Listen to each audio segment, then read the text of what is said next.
মিসওয়াকের সুন্নাহ। ভাইরা আমার, নবী করিম সাল্লাল্লাহু আলাইহি সাল্লাম মিসওয়াক করতেন তার জীবনে এত জায়গায় যে সেটা শুধুমাত্র আমরা মনে করি মুখ পবিত্র করার বা মুখ পরিচ্ছন্ন করার, দাঁত পরিষ্কার করার মাধ্যম না। মিসওয়াকের গুরুত্ব শুধুমাত্র দাঁত পরিষ্কার করার মধ্যে সীমাবদ্ধ নয়। মিসওয়াকের অলৌকিক কিছু উপকারিতা আছে, যে উপকারিতাগুলো আমরা অনেকে জানি না। অনেক উলামায়ে কেরাম বলেছেন মিসওয়াক নিয়মিত করা এটা ঈমানি মৃত্যু তৌফিক হওয়ার মাধ্যম।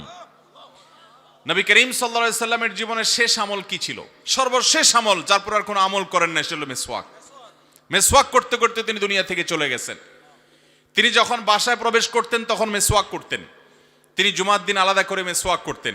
তিনি ওযুর সময় মিসওয়াক করতেন। তিনি যখন ঘুমোতে যেতেন তখন মিসওয়াক করতেন। কোনো মজলিসে যখন যেতেন তখন মিসওয়াক করতেন। এত বেশি মিসওয়াক করতেন তিনি যে কল্পনাও করা যায় না। অথচ মুসলমান ব্রাশ এবং টুথপেস্ট পেয়ে মিসওয়াক হারিয়ে ফেলেছেন এবং মিসওয়াক আমাদের থেকে চলে গেছে। এই মিসওয়াক আমরা পুনরায় জীবন দেব তো ইনশাআল্লাহ। গাছের ডাল বা গাছের শেকড় এটা আমাদের কাছে থাকবে, পকেটে থাকবে, আমরা একটু পরপর ঘষা দেব। অনেক গবেষকদের গবেষণা দ্বারা এটি প্রমাণিত যে মানুষের দাঁতের যে নার্ভ আছে এর সাথে ব্রেইনের সম্পর্ক থাকে। এখানে মিসওয়াকের ঘর্ষণের ফলে মানুষের ব্রেইনে ঈমান তাজা হয় এবং এর ফলশ্রুতিতে এই লোকটার ঈমানি মৃত্যু নসিব হয়। মিসওয়াকের অফুরন্ত উপকারিতা আছে। এটা শুধুমাত্র মুখ আর দাঁত পরিষ্কার করার মাধ্যম নয়, বিধায় আপনার পরিষ্কার দাঁত থাকলেও আপনি মিসওয়াক করবেন। নবী করিম সাল্লাল্লাহু আলাইহি সাল্লামের জীবনে এইভাবে মিসওয়াক করেছেন।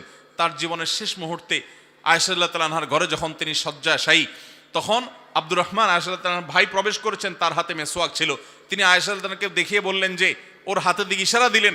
আয়েশা রাদিয়াল্লাহু তাআলা বললেন যে তার হাতের মিসওয়াকের কথা বলছেন? নবীজি মাথা নাড়ালেন হ্যাঁ। মুখ দিয়ে ভালো করে বলার মতো শক্তি তার ছিল না। আয়েশা রাদিয়াল্লাহু তাআলা তখন মিসওয়াকটাকে নিজের দাঁত দিয়ে নরম করে নবীজির হাত দিলেন। নবীজি সে মিসওয়াক করতে করতে দুনিয়া থেকে চলে গেলেন। আমাদের কয়জনের পকেটে মিসওয়াক আছে ভাই? দেখাইতে পারবো? বাইর করেন দেখি কার কার পকেটে মিসওয়াক আছে। আলহামদুলিল্লাহ, সবসময় চেষ্টা করি আমি মিসওয়াক রাখার। আমার পরিবার সদস্যদেরকে আমি চেষ্টা করি সবাই মিসওয়াক ব্যবহার করার। ফ্রিজে সবসময় অন্য কিছু থাকুক আর না থাকুক, মিসওয়াকটা যেন সবসময় থাকে আমি চেষ্টা করি। আলহামদুলিল্লাহ, মিসওয়াক করবো তো ইনশাআল্লাহ। মাত্র 2-3 জন মানুষ বের করেছেন, আর ম্যাক্সিমাম মানুষের পকেটে মিসওয়াক নাই। আল্লাহ আমাদের সবাইকে তৌফিক দান করুন।